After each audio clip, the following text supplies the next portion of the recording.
But in the meantime, Peter, if you're there, I see you've come off of, yep, you're with us again. You've beamed down, and you're welcome to go ahead and take the floor. So I'm going to present laboratory results of optical beam steering. Next slide. This is from a student project for seniors in electrical and computer engineering. This is building on the work that we've been doing here at IUPUI, that's Indiana University, Purdue University, Indianapolis. And we've been, the people who developed the side lobe levels below minus 120 dB, we've derived and published new equations for free space transmission loss. And we were the first group to met the Paul Jaffe 111 challenge of beaming 1 meter, 1% efficiency for 1 second. So we blew that away and presented that at the Directed Energy Professional Society last year. That group then led into this group, and their task was to do remote powering of lunar rovers. So the image at the bottom right is from a paper we published at the International Astronomical Congress last year on how we can do this power beaming with an optical feedback. The retrodirective array is complicated and expensive, and certainly on the moon, if you've got a 3-kilometer horizon, then optics are plenty fine for this. So we wanted to demonstrate this and see if we could be able to steer a beam automatically. Next slide. These are the requirements. I won't go through this in detail, but I wanted to point out we're using 2.4 gigahertz for this.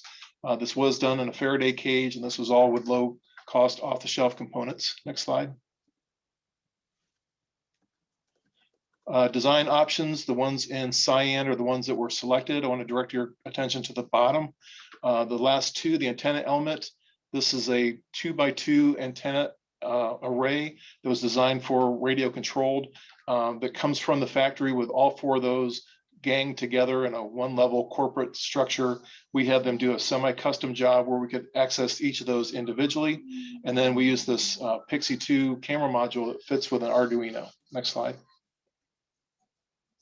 This is a 1-line diagram showing how things are connected.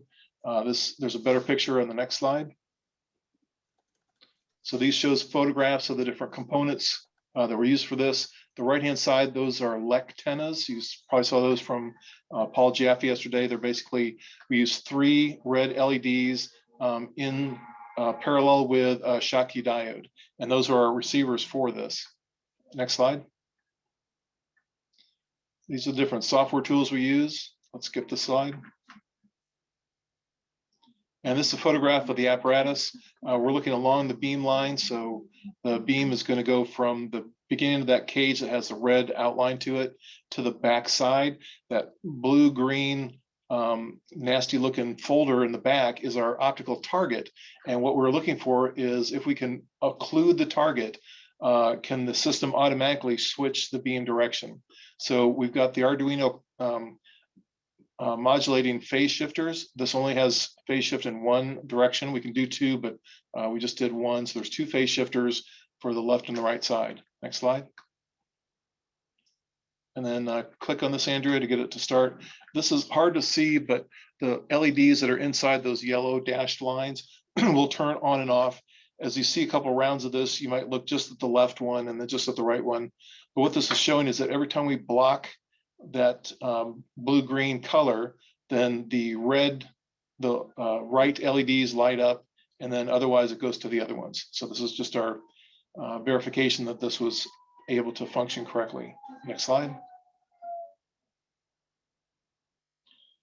These are challenges the students faced and how they overcame them. Let's skip this one.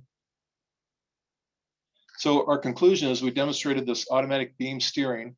We had another team that was working in parallel to advance the efficiency that we got from the group that I mentioned from last year that we presented on. They went from 1.3%, we got that to 1.9% with this system, and we've identified how to get that higher. We're also very interested in going to higher powers. These are very small power ranges that we're using. So our next round of students are going to start about a month from today, and they'll work in the higher power work. And then with my graduate students, we'll work on this future work thing of being able to steer the beam in both directions. We want to go to larger arrays to be able to also couple this with our ability to get extremely low side lobe levels. That's really important for terrestrial applications. And then also to demonstrate this thing in lunar relevant conditions. And next slide. That's all I got. I'd welcome any questions in the chat. Thank you. Great. Thank you very much, Peter. And look forward to hearing what you have to say later as well during our breakouts and all that. Nice to meet you yesterday.